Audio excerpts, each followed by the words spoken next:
C'est une nouvelle semaine qui commence, mesdames, messieurs, bonsoir et bienvenue au journal. Au sommaire, un accident de circulation s'est produit le vendredi 15 août 2025 à Aguanivé. Le bilan fait état de 3 morts et de 11 blessés. Suite à ce drame, le ministre de la Sécurité et de la Protection civile, Caliste Madjoulba, a annoncé un durcissement des contrôles techniques sur l'ensemble du territoire avec des sanctions prévues pour tout véhicule ne respectant pas les normes en vigueur. L'actualité sur le plan international, des milliers de pompiers luttent contre les feux de forêt en Espagne. Les incendies ont déjà fait 7 morts. Le gouvernement déploie 600 troupes supplémentaires en renfort aux 1400 déjà sur le terrain.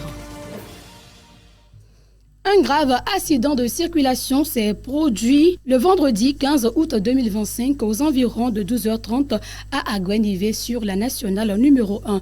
Un camion chargé de ciment en provenance de l'Egbacito a perdu le contrôle vraisemblablement à la suite d'une défaillance de freinage avant de percuter de plein fouet plusieurs véhicules arrêtés au feu rouge. La violence du choc a entraîné une série de collisions impliquant 2 voitures, 3 tricycles et 2 motos. Le bilan fait état de 3 morts et 11 blessés. Le chauffeur du camion a pris la fuite. Des investigations sont en cours pour le retrouver et le traduire devant la justice. Suite à ce drame, le ministre de la Sécurité et de la Protection civile, Caliste Madjoulba, a présenté les condoléances du gouvernement aux familles éplorées et a exprimé sa compassion aux blessés. Il a salué l'efficacité des forces mobilisées, police nationale, gendarmerie, division de la sécurité routière et sapeurs-pompiers pour porter assistance aux victimes et sécuriser les lieux. Le ministre a rappelé la nécessité pour les conducteurs, notamment de poids lourds, de procéder à un entretien rigoureux de leurs véhicules, particulièrement du système de freinage. Il a également annoncé un durcissement des contrôles techniques sur l'ensemble du territoire avec des sanctions prévues pour tout véhicule ne respectant pas les normes en vigueur. Comme tous les week-ends, le camp de prière Source de vie de l'évangéliste Adjalité Armand a tenu sa grande séance ce dimanche 17 août 2025 à Corée. Plusieurs personnes se sont encore réunies pour chercher la face du Seigneur. Et c'est l'évangéliste Ademora Emmanuel, venu du Nigeria, qui a conduit cette séance dans laquelle le Seigneur s'est encore manifesté dans la vie de ceux qui le cherchaient. Roger Lovenu. Au camp de prière Source de vie ce dimanche 17 août 2025, la grande séance de prière a tourné autour du thème « Un homme habile dans son ouvrage se tient auprès des rois » tiré du livre des Proverbes au chapitre 22, verset 29. À travers ce thème, il s'est agi pour le responsable du camp de prière Source de vie de conduire le peuple devant Dieu pour être déchargé et soulagé des problèmes qui l'accablent. Ainsi, pour la circonstance, c'est un homme de Dieu depuis le Nigeria qui a été invité pour le service. L'évangéliste Ademora Emmanuel, qui n'est pas à sa première dans ce camp de prière, a su toucher au cœur de Dieu pour qu'il déverse sa bénédiction sur son peuple venu le chercher dans la prière dans ce lieu. Money will come into your hands. I can't hear your amen here tonight. Snare your territory from today. Fire will settle the matter.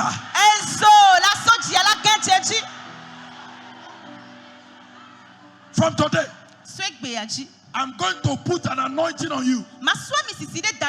From today, you will be untouchable. Chants et louanges, prières intenses, déclarations prophétiques. Cette grande séance de ce week-end a été riche en visitations de l'Esprit du Seigneur. Quelques participants à la prière expriment leur satisfaction. Je recommande que les prochaines séances, que les gens puissent se mobiliser, se préparer pour vraiment participer à ces séances parce que c'est très bénéfique, surtout aux enfants de Dieu. Note de satisfaction, c'est aussi le même son de cloche chez le responsable du camp qui annonce le programme à venir. La semaine du 25 au 31, nous avons notre semaine de veillée et prière ici dans nos locaux. Et nous avons confiance en Dieu qu'il fera encore des merveilles qu'il a toujours fait ici dans ce ministère, sur ce territoire. et nous invitons tout le monde à participer à ce grand programme de séance de veillée et de prière afin de pouvoir boucler le 8e mois de l'année et préparer le 9e mois qui s'annonce, qui profile à l'horizon. Alors nous remercions le Seigneur pour l'expression de l'amour du pasteur, du révérend pasteur Anani Martin, qui vraiment aime le ministère parce que lui-même il est pasteur évangéliste, il comprend bien ce que c'est que notre ministère et les difficultés auxquelles nous sommes confrontés. Alors il a toujours il s'est toujours impliqué dans notre ministère en nous conseillant aussi à tout moment. Que le Seigneur le bénisse, qu'il bénisse tous les hommes de Dieu et tous les participants, tous les internautes. Merci.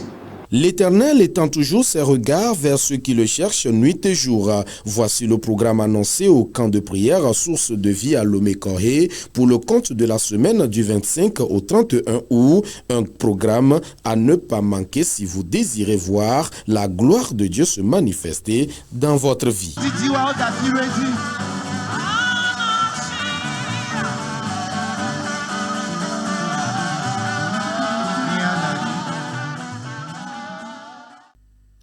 Une campagne de dépistage et de chirurgie foraine de la cataracte dans la préfecture de l'Est, Mono et Danier va se tenir les 18, 19 et 20 août 2025 dans les centres hospitaliers préfectoraux de Lavagno et Danier ainsi que dans les villages environnants. Initiative du ministère de la Santé et de l'Hygiène publique menée à travers le programme national de santé oculaire du dit ministère. Cette campagne vise à renforcer la prévention et la lutte contre les maladies oculaires qui touchent de nombreuses populations en milieu rural.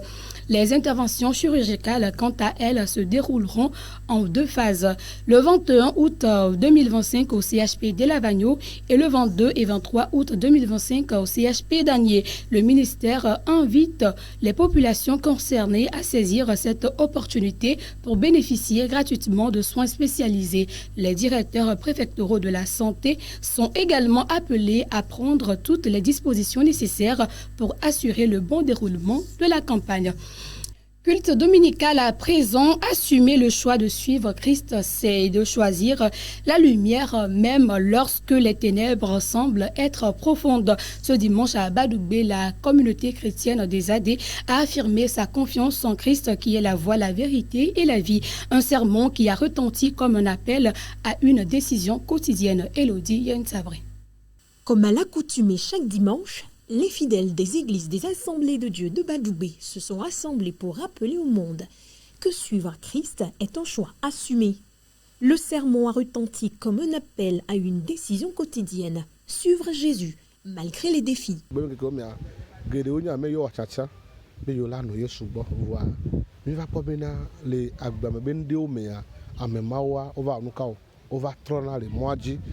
eye egbeme keke o mea etsike ba le dze egbe ni bena gbogbo nyame yo xɔ yesu a wo le izan de kpɔ lasi bena o mugba le mɔadzi o etrɔ nuka edzɔ o la be ne do kuxiwo edo gononomewo yesu ƒe ame le nyo o eye va se bena lekeleke kpɔa eye ŋuti eya edzo nɔ wa leke nuwo le dzɔ ɖoa ŋdi ya mi be mia mawu sɔta ya na mi bena miana to dzi nɔ na bena de leke ake nɔnɔme la anɔ tsa de tsatsa yi ke wowɔ be do asubɔ mawu abe yesu enea ke tsatsama de no edzi eye no no edzi ano yia dziɖuɖua wa ke ɖe ŋtsi. Assumer le choix de suivre Christ, c'est accepter une vie guidée par l'amour et le service.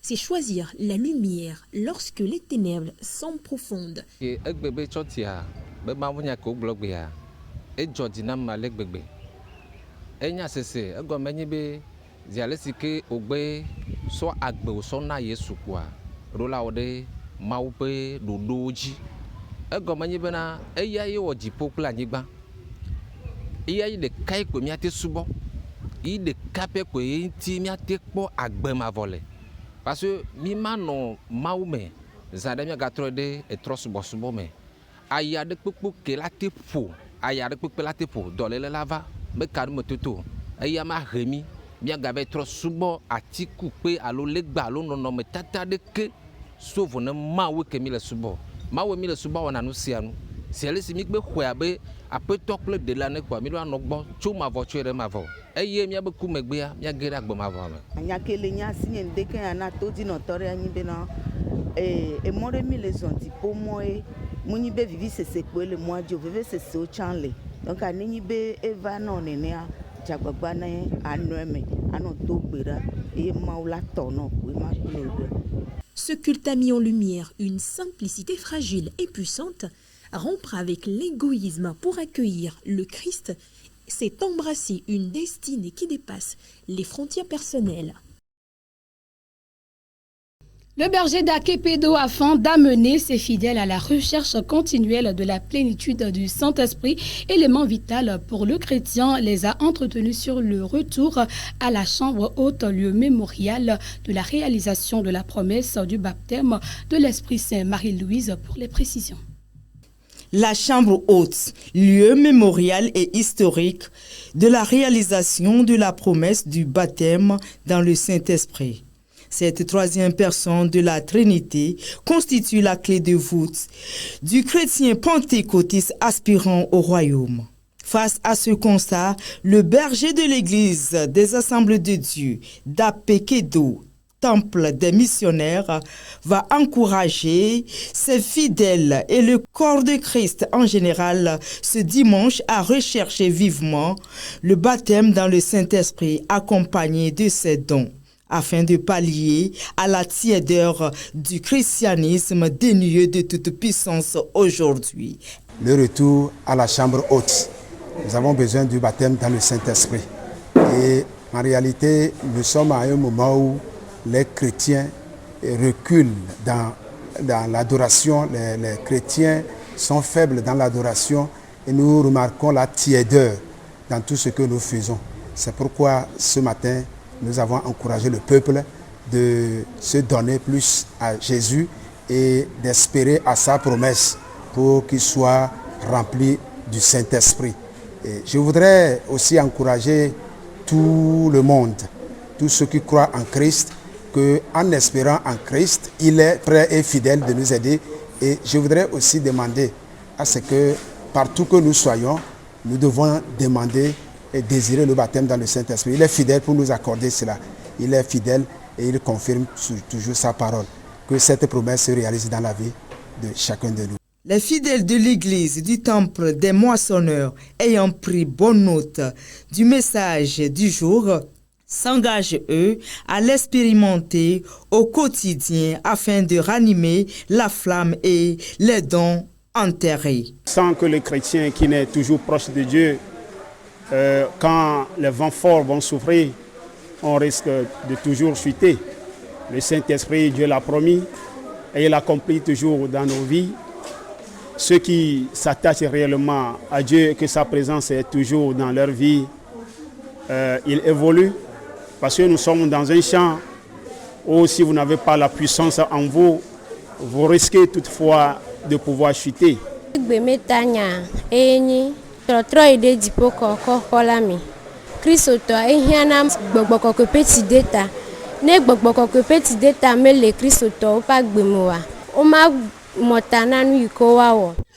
est le Dieu d'Élie? Où est l'Esprit qui ressuscitait les morts, même dans le tombeau? L'interrogation de l'évangéliste déçu du maire résultat à la campagne d'évangélisation. Où est le Dieu d'Élie? Où est l'Esprit qui ressuscitait les morts, même dans le tombeau? Dieu de répondre, où sont les Élis du siècle? Soyons des Élis et Élisée du siècle pour que le Seigneur nous utilise pour de grands espoirs. Comme le stipule la parole, avec Dieu nous ferons des espoirs. Psaume 60, verset 14a.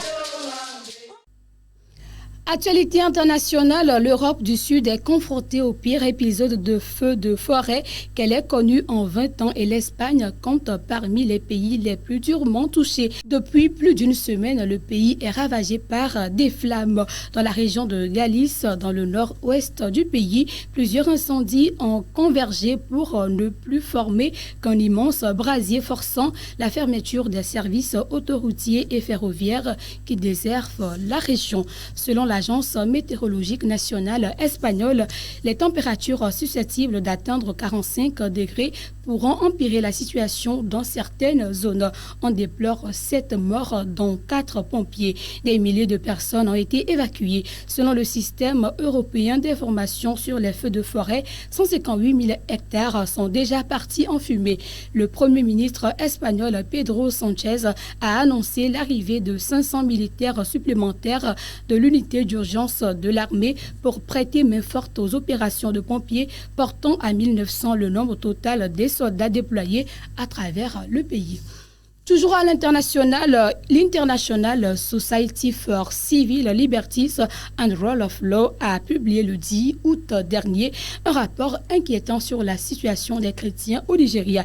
Entre le 1er janvier et le 10 août 2025, les attaques perpétrées par les djihadistes influencés par le groupe terroriste État islamique a coûté la vie à 7 887 chrétiens, soit 32 personnes par jour. Également, dans cette période, 600 responsables chrétiens ont été enlevés, 19 100 églises ont été détruites et 1100 communautés chrétiennes ont été déplacées. Le rapport indique aussi que 7 899 chrétiens supplémentaires ont été enlevés en 2025 au Nigeria. Un massacre à Yelewata en juin dernier avait provoqué la mort de 280 chrétiens, tandis que d'autres régions ont connu des attaques similaires planifiées par Boko Haram. Le groupe djihadiste islamique Boko Haram et les bergers Peuls représentent une grave menace pour les chrétiens du Nigeria, en particulier dans le nord. Les violences ont contraint les milliers de personnes à fuir le pays. Bien-aimés dans le Seigneur, ne nous lassons pas de prier pour nos frères et sœurs persécutés en raison de leur foi chrétienne. Que le Seigneur les soutienne et qu'il intervienne en leur faveur. Et c'est la fin de ce journal. Merci de votre fidélité à l'RTJVA. Excellente suite de nos programmes. À la prochaine.